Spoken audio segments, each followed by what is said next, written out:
को अपना दुश्मन, आपको कहते हैं कि आप दुश्मन मानिए पाकिस्तान को, चीन को तो वो दुश्मन मानते ही नहीं, पाकिस्तान को दुश्मन इसलिए मानते हैं, मैंने कहा कि पाकिस्तान को उनको वो दुश्मन इसलिए मानते हैं कि पाकिस्तान में मुसलमान भाई ज्यादा रहते हैं, मुस्लिम कंट्री है, तो उनको उसके बहाने भारत में हिंदू मुसलमान करने का अवसर मिल जाता है, तो इसके लिए वो पाकिस्तान को दुश्मन मानते हैं, वो भी दिखावे के लिए। जब बात उन पे आती है तब तो वो खुद भी बिरयानी वगैरह खाने चले जाते हैं। आप जानते हैं उनके बारे में, भारतीय जनता पार्टी के करैक्टर के बारे में। भारतीय जनता पार्टी के लोग, आरएसएस के लोग, भारतीय जनता पार्टी के लोग, उनका करैक्टर क्या है आप जानते हैं। उन्होंने एक अभियान चलाया था, यहां तक कि एक कानून भी बनाया मेरे ख्याल से प्रदेशों में अलग अलग तरीके से, जिसको कहते हैं, क्या कहते हैं, लव जिहाद पर लव जिहाद पर एक कानून बनाया। और तो इस तरह के मसले वो लाते रहते हैं जिससे कि हिंदू मुसलमान आपस में आमने सामने खड़े रहें तो उनको फायदा होगा। लेकिन अब सवाल उठता है मेरे दोस्तों, जिस बात को मैं आपके सामने रखना चाहता हूं कि इसका वो फायदा कैसे उठाते हैं,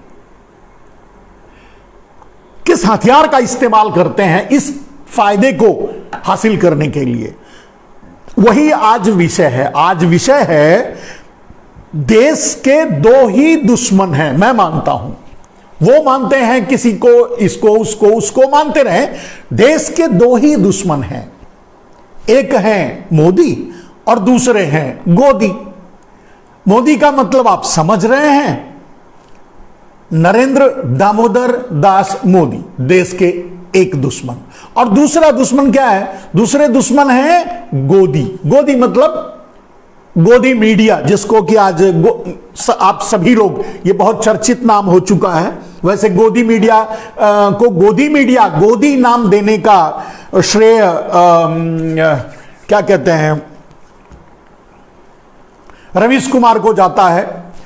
एनडीटीवी के पत्रकार हैं, आप जानते हैं, वो एक प्रोग्राम का प्राइम टाइम, और वैसे भी मैं प्राइम टाइम के अलावा कोई चैनल भी नहीं देखता, एनडीटीवी के अलावा कोई चैनल नहीं देखता, एनडीटीवी में भी प्राइम टाइम के अलावा कोई चैनल नहीं देखता, वही रवीश कुमार का।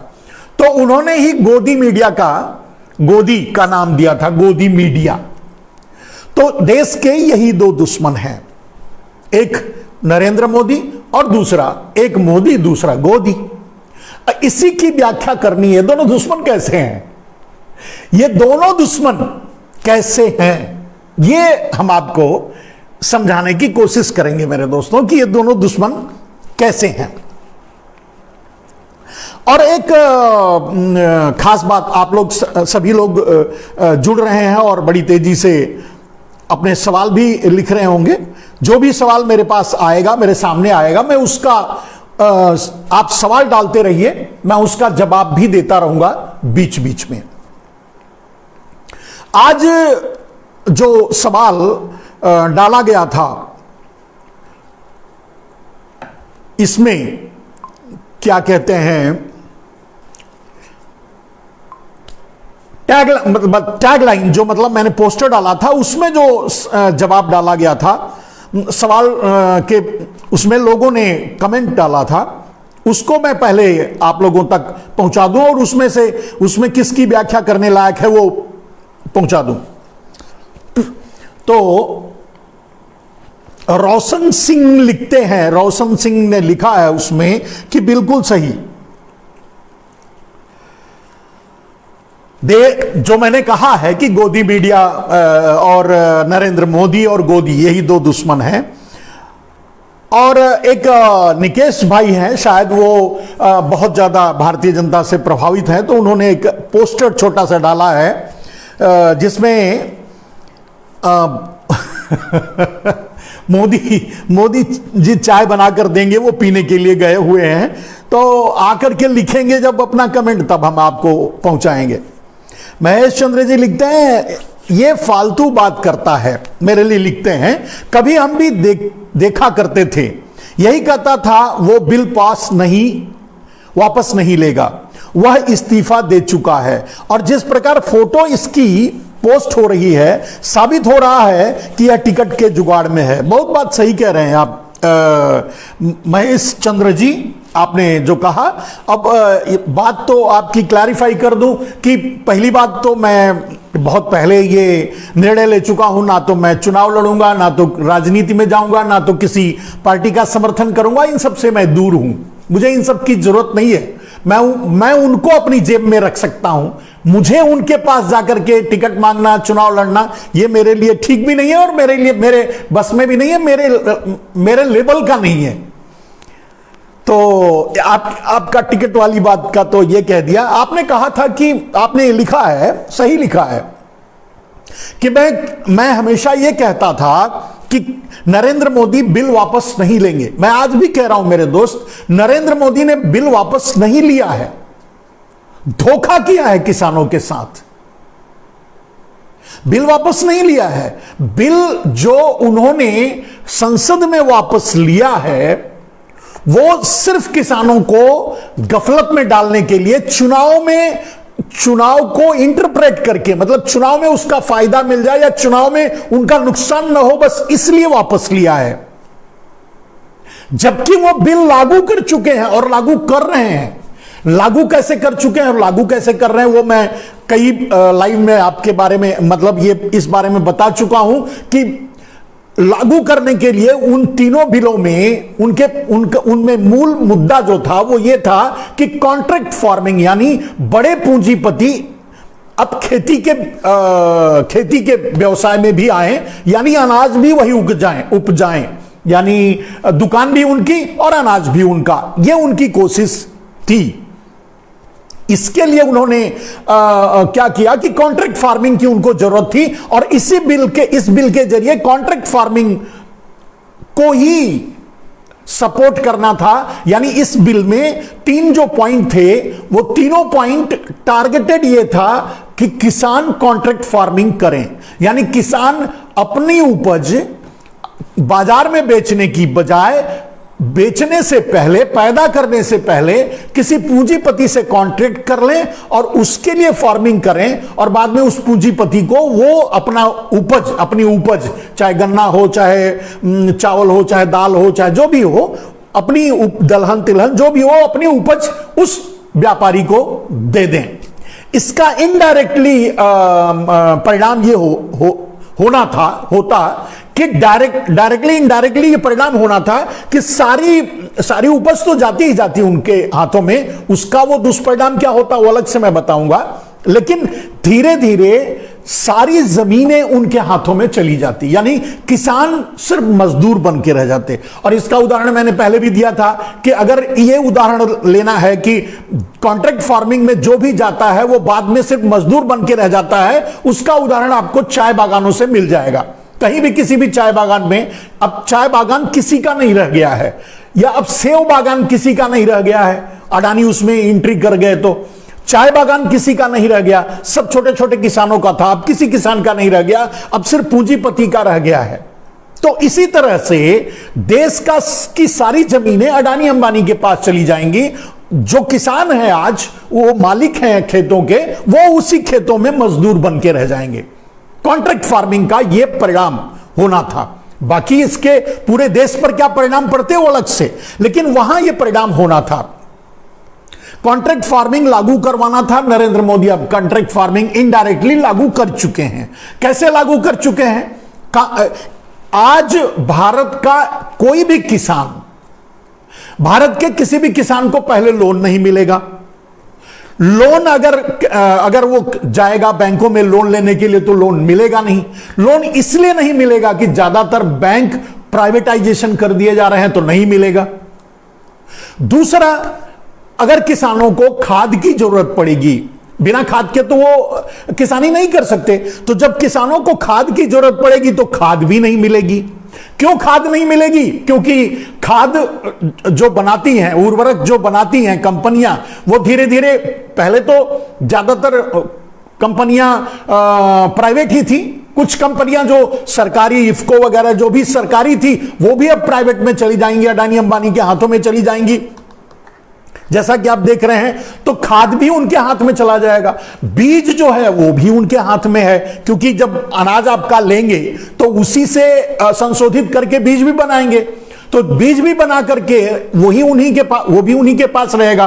तो ना तो आपको खाद मिलेगी, ना तो आपको बीज मिलेगा, ना तो आपको पानी मिलेगा, ना तो अपना डीजल चलाने के लिए, ट्रैक्टर चलाने के लिए, हल जोतने के लिए आपको डीजल मिलेगा, क्योंकि डीजल भी अडानी अंबानी बेचते हैं। आप जानते हैं, अच्छी तरह से जानते हैं। सरकार के की जो कंपनियां पेट्रोलियम में थी, इंडियन ऑयल हुआ या बीपीएल हुआ, भारत पेट्रोलियम हुआ, इंडियन ऑयल हुआ, जो भी कंपनियां थी वो भी धीरे धीरे डिसइन्वेस्टमेंट में अडानी अंबानी के हाथ में चली जाएंगी। वैसे रिफाइनरी को ज्यादातर वही लोग कंट्रोल कर रहे हैं, अडानी अंबानी। तो तेल भी आपको नहीं मिलेगा। आप अगर किसान हैं तो आपको डीजल भी नहीं मिलेगा ट्रैक्टर चलाने के लिए, आपको तेल भी नहीं मिलेगा इस्तेमाल करने के लिए, अपना डीजल चलाने के लिए, पानी के लिए। तो कोई जो संसाधन खेती के लिए लगते हैं वो नहीं मिलेगा। नहीं मिलेगा तो मिलेगा कब और कैसे?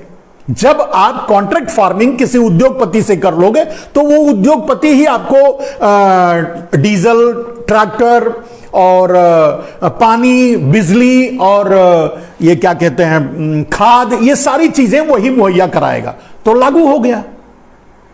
किसान बिल जो लागू करना था वो तो लागू हो गया, अब हो गया।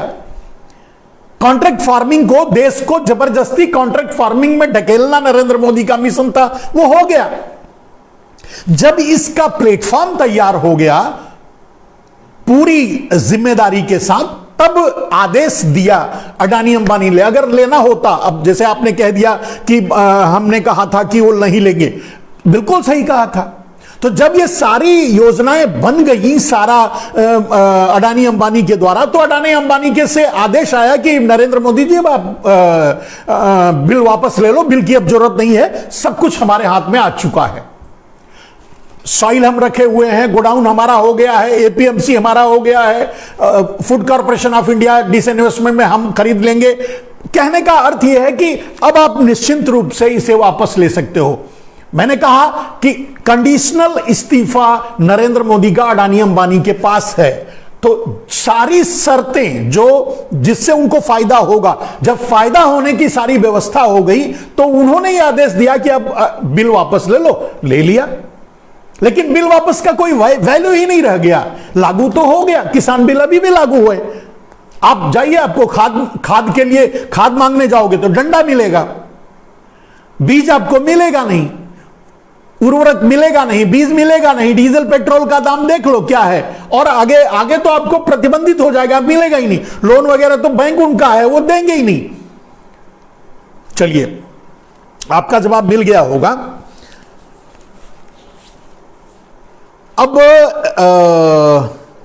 बाबूलाल ने लिखा है, जय श्री राम, धन्यवाद बंधु। यशराज गौड़ करके, गौड़ हैं, यशराज गौड़, उन्होंने लिखा है, बड़ा लिखा है, बड़ा अच्छा लिखा, मैं वो भी पढ़ देता हूं। देश का गद्दार कौन? मतलब हम, लोकतंत्र टीवी यानी हम। तुम लोग खुद लोकतंत्र को गाली दे रहे हो। हमारे देश के प्रधानमंत्री लोकतांत्रिक तरीके से चुने गए हैं। यदि तुम्हें उनसे कोई तकलीफ है तो लोकतांत्रिक तरीके से हटा के दिखाओ, वरना इसके पोस्ट डालने की बेहूदगी बंद करो। यह देश सिर्फ तुम्हारा ही नहीं, हमारा भी है। यशराज जी, आपका ही है, हमारा कहां है?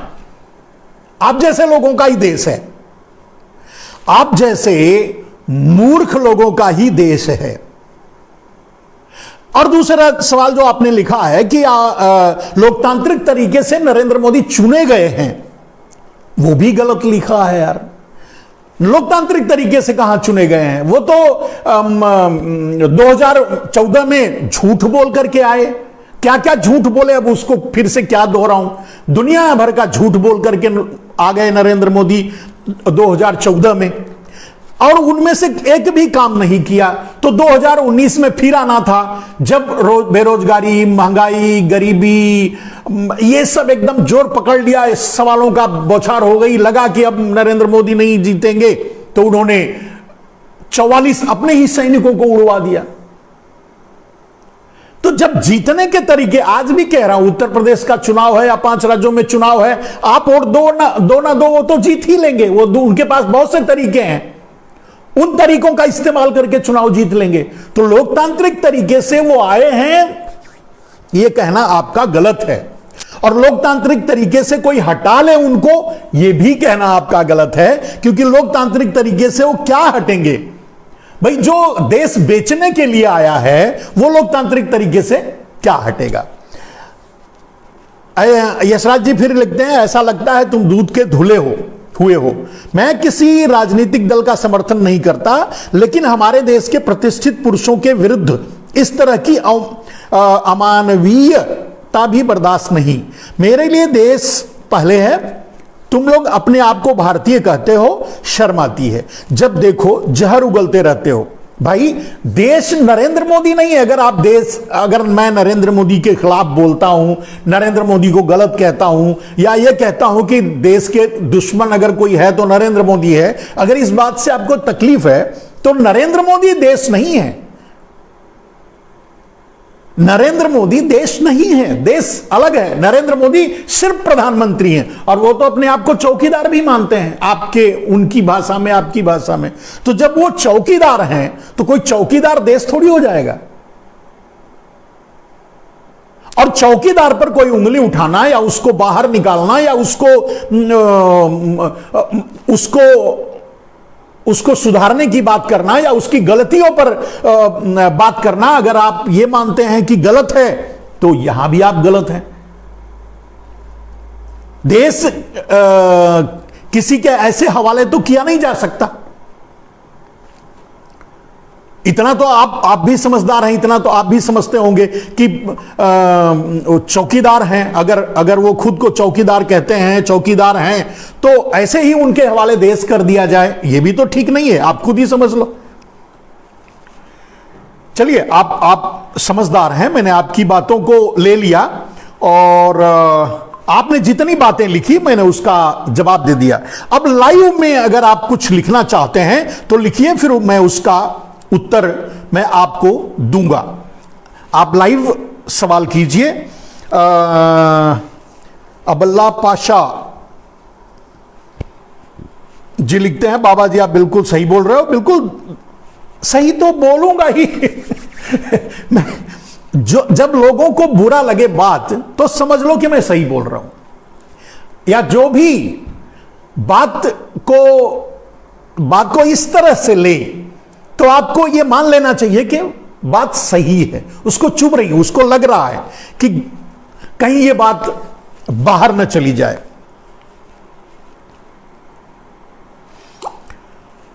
और अब हम आ गए हैं उस बात पर मेरे दोस्त, असली मुद्दे पर जिसको हमने डाला था। तो अब आप अपने कमेंट्स डालते रहिए, हम उस पर बात करते रहेंगे और आपका जवाब भी देते रहेंगे। आज हमने डाला था कि देश के दुश्मन नरेंद्र मोदी हैं और गोदी मीडिया, मोदी और गोदी, यही दो हैं देश के दुश्मन। जिसे लोकतंत्र का चौथा खंभा कहा जाता है, न्यायपालिका, कार्यपालिका, विधायिका और ये मीडिया, चार खंभे लोकतंत्र के लिए माने जाते हैं।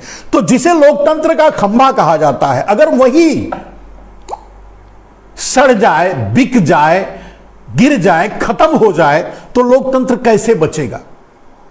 और आपको जानकारी मैं बता दूं कि आज तो जितने भी चैनल्स हैं, न्यूज चैनल्स के नाम पे जितने भी चैनल चलते हैं, वो देखने लायक रह ही नहीं गए हैं। अगर आप देखते हैं तो अपना टाइम वेस्ट कर रहे हैं, आप अपनी एनर्जी बर्बाद कर रहे हैं। इस तरह के न्यूज चैनल्स हो चुके हैं। मेरे दोस्त, एक और चीज आज बताते हुए चलूं कि आज मतदान दिवस है। मतदान दिवस, मतदान भी एक बहुत बड़ी जिम्मेदारी होती है, बहुत बड़ी जिम्मेदारी का काम होता है। आप मतदान करते हैं, आपके मतदान से ही सरकारें बनती हैं। लेकिन अगर आप जिम्मेदारी से मतदान करेंगे तभी तो सरकारें बनेगी। अगर आप गैर जिम्मेदारी से मतदान करेंगे या मतदान करेंगे ही नहीं तो सरकारें कहां से बनेगी? और गैर जिम्मेदारी से करेंगे तो जो सही बात, सही लोग चुनकर नहीं आ पाएंगे। वैसे भी मतदान का कोई अर्थ बहुत ज्यादा रह नहीं गया है, क्योंकि आप भी जानते हैं, हम भी जानते हैं, ईवीएम का इस्तेमाल होता है, ईवीएम हैक होता है, ईवीएम में प्री डेटा लोडिंग होती है। किसी हर क्षेत्र में कुछ डेटा, मतलब जैसे 1,50,000 वोट पहले से ही, यानी परसेंटेज वाइज 10% या 20% वोट पहले से ही उसमें लोड कर दिए जाते हैं और उसके जरिए उसी पर चुनाव होता है। अब एक बात समझिए कि यह कैसे हो सकता है, जब सारे अधिकारी ही काम करते हैं और सारे अधिकारी सरकार के हाथ में आते हैं और सारे अधिकारी, आप देख रहे हैं कि कम से कम इस सरकार में तो सारे अधिकारी इंतजार में बैठे हैं कि कब मेरा कार्यकाल पूरा हो और मैं विधायक बन जाऊं, मैं एमएलसी बन जाऊं, मैं संसद में चला जाऊं।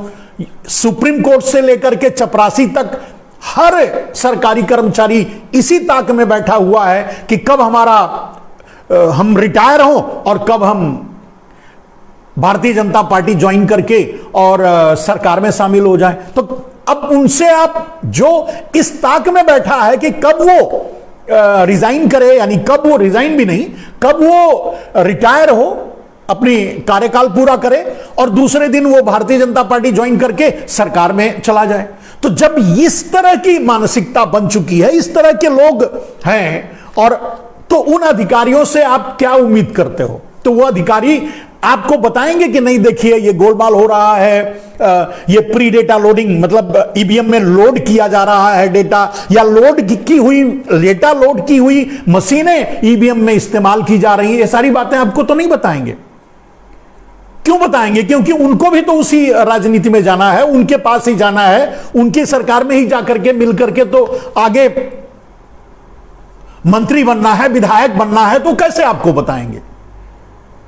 आज ये समझ लीजिए कि इस जो सिस्टम नरेंद्र मोदी ने शुरू किया है, उसका परिणाम क्या हुआ है कि आप किसी भी अधिकारी पर भरोसा नहीं कर सकते किसी भी काम के लिए। वो सिर्फ और सिर्फ सरकार का, ये कह सकते हैं कि आपका एक आईएएस, आईपीएस, जो भी, जिस भी अधिकारी को आप देख रहे हैं, ये मान के चलिए कि वो भारतीय जनता पार्टी का एक कार्यकर्ता है, चाहे ईडी हो, चाहे सीबीआई हो, चाहे वो हर जगह देख रहे हैं।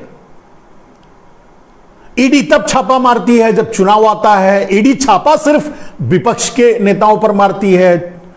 अब यह लगता है कि जैसे विपक्ष में जो बैठा है वो चोर है, और विपक्ष के नेताओं पर छापा तो मार लेती है, लेकिन वही विपक्ष वाला, वही आदमी जब वो भारतीय जनता पार्टी में शामिल हो जाता है तो उसको क्लीन चिट दे देते हैं कि नहीं भाई, ये तो इसने कुछ गड़बड़ नहीं किया।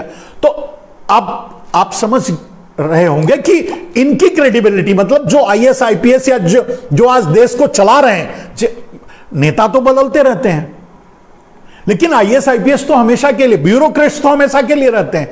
तो ब्यूरोक्रेट्स जो देश को रियल में सचमुच चलाते हैं, इनको कहां, क्या बोलते हैं, नेता तो वैसे भी गधे होते हैं, उनको कहां, न तो आधे से ज्यादा तो अनपढ़ है, आधे से ज्यादा तो क्रिमिनल है, आधे से ज्यादा तो अपराधी है। तो जब क्रिमिनल, अपराधी, अनपढ़, गंवार जब सरकार में जाएंगे, वो क्या चलाएंगे? चलाता कौन है? ब्यूरोक्रेट्स। अगर ब्यूरोक्रेट्स नेताओं के साथ मिल जाएगा, अपने ईमान को बेच देगा, तो देश कैसे चलेगा? फिर उनकी क्रेडिबिलिटी क्या रहेगी? फिर उन पर विश्वास कौन करेगा? आज किसी भी, चाहे ईडी हो, चाहे सीबीआई हो, चाहे रा हो, चाहे जो भी संस्था भारत में है, उनके शीर्ष पर बैठा हुआ अधिकारी इस ताक में बैठा है कि कब वो रिटायर होगा, चाहे वो सुप्रीम कोर्ट का जज हो, चीफ जस्टिस हो, हाई कोर्ट का जज हो, कोई भी हो, वो इस ताक में बैठा है कि कब वो रिटायर होगा और कब भारतीय जनता पार्टी ज्वाइन करके और संसद में पहुंचेगा, या विधायक बन करके वो विधायिका में पहुंचेगा, यानी एमएलए बन जाएगा, एमएलसी बन जाएगा, राज्यसभा सांसद बन जाएगा। इस ताक में बैठा है, तो उससे आप जस्टिस की उम्मीद करते हैं? वो न्याय कर पाएगा किसी के भी साथ हो? ये आप इस गंभीरता को समझिए। तो कहने का मतलब यह है कि आज मतदान दिवस है, मतदान दिवस बना लीजिए, वोट की जिम्मेदारी को समझिए, लेकिन उससे पहले अपनी जिम्मेदारी को समझिए कि आपको क्या करना है, क्या सही है, क्या गलत है, उसको समझिए। और उसको पढ़ करके, लिख करके, अपने ज्ञान से समझिए। टीवी देखकर मत समझिए। टीवी तो गोदी में, मैंने आज कहा, आज मेरा विषय ही गोदी मीडिया है, तो मीडिया जो है वो गोदी में चली गई है, इसीलिए उसका गोदी मीडिया नाम डाला गया है। तो गोदी मीडिया है। अब गोदी मीडिया का अर्थ हम आपको समझाएंगे आगे। एक मतदान दिवस था, इस पर मैंने आपसे कहा, आपने देखा अभी कुछ लोग, किसी का नाम लेने से कोई फायदा नहीं, कुछ लोग इस पार्टी से उस पार्टी, उस पार्टी से एक से दूसरी, दूसरी से तीसरी, तीसरी से चौथी, या इससे उसमें, उससे उसमें जा रहे हैं नेता। एक जगह रहते हैं तो दूसरी पार्टी को गाली देते हैं, जब दूसरी पार्टी में चले जाते हैं तो पहली वाली को गाली देते हैं, जब तीसरी में चले जाते हैं तो पहले दोनों वाले को गाली देते हैं। मतलब यही उनका काम है। कहने का अर्थ यह है कि उनका लगाव आइडियोलॉजी से नहीं है, उनका लगाव देश से नहीं है, उनका लगाव आपसे नहीं है, वो आपके लिए कुछ नहीं कर रहे हैं। उनका मकसद सिर्फ अपनी राजनीति से है, उनका मकसद सिर्फ अपने आप से है, उन्हें अपने से मतलब है और किसी से मतलब नहीं है।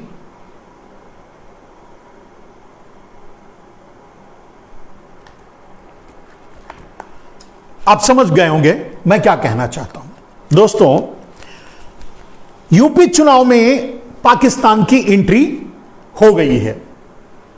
आपने देखा, मैंने कहा कि कल बताया था कि संबित पात्रा खुले हम बोल रहे थे कि अखिलेश को बोल रहे थे, ठीक है, ये उनका राजनीतिक मुद्दा है, वो एक दूसरे पर आरोप लगाएं, ठीक है, लेकिन मैं नहीं समझता कि इससे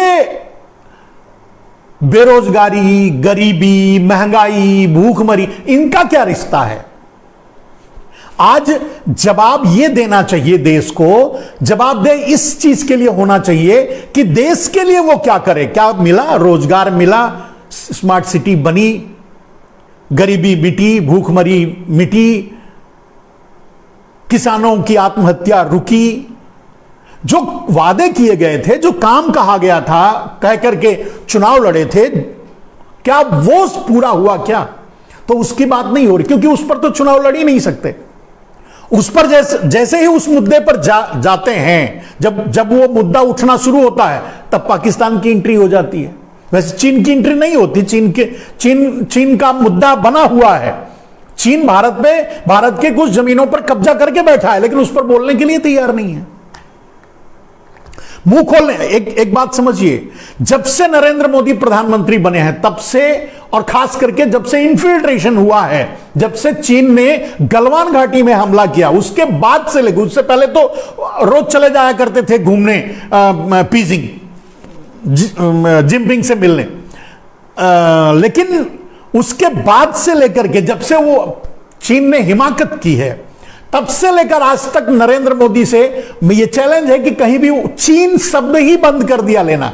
उनके मुंह से ही चीन नहीं निकलता। जो कभी लाल आंखें दिखाने वाली बात करते थे, घर में घुस के मारने वाली बात करते थे, भारत बदल गया है, घर में घुस के मारता है, तो अब वो भारत का, हमारा, आपका चौकीदार यानी नरेंद्र मोदी, वो चीन के घर में घुस के कहां से मारेंगे और लाल आंखें कहां से दिखाएंगे, जब उसका नाम लेने में उनकी फटती है, डरते हैं।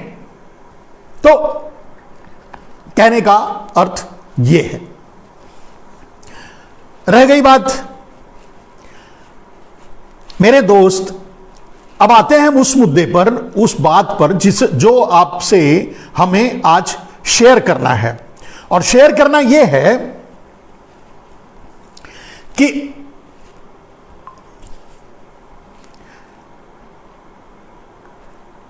मेरे कोई भाई लिखते हैं, एक एडवोकेट अखिलेश मिश्रा जी लिखते हैं कि क्योंकि चौकीदार ही चोर है। आपने बहुत सही सवाल उठाया है। यह बहुत बड़ा स्लोगन बना था कि चौकीदार चोर है। यह बहुत स्लोगन बना था, चौकीदार चोर है। और जानते हैं आप अब एक मजाक की बात है, मजाक नहीं, मतलब एक चौंकने वाली बात है। इस नारे को सबसे ज्यादा जिसने इस्तेमाल किया था, चौकीदार चोर है, चौकीदार चोर है, इस नारे का सबसे ज्यादा इस्तेमाल करने वाले थे कांग्रेस के एक आरपीएन सिंह नेता थे, दिवंगत, मतलब नहीं दिवंगत नहीं कहेंगे, अभी हैं, वो जिंदा हैं, दूसरी पार्टी में चले गए, मतलब पूर्व कांग्रेसी आरपीएन सिंह चौकीदार चोर है का सबसे ज्यादा जम करके इस्तेमाल किया था इस नारे का। और आज या कल, मेरे ख्याल से कल या आज ही वो कांग्रेस में बीजेपी में चले गए। अब मुझे समझ में नहीं आता कि वो भारतीय जनता पार्टी के मेरे जो हैं लोग अब अपने फूफा को क्या कहेंगे। उनके फूफा जी तो वहीं चले गए, उनके पास ही चले गए, जो चौकीदार को चोर कहा करते थे। खैर वो तो कुछ नहीं कह पाएंगे, उनको कुछ कहना भी नहीं है। ये तो मैंने एक व्यंग किया जिसे आप समझ सकते हैं। तो चौकीदार चोर है का सबसे ज्यादा इस्तेमाल करने वाले आरपीएन सिंह आज कांग्रेस में शामिल हो चुके हैं। हो गया। अब एक और नारा, जब हम कभी नरेंद्र मोदी के साथ थे, रामदेव जैसे दलाल के साथ मिलकर के नरेंद्र मोदी के लिए काम किया करते थे, उस समय हम लोगों में एक नारा चलता था, बहुत ज्यादा प्रचलित था कि क्या कहते हैं, कांग्रेस मुक्त भारत बनाने की बात की जाती थी।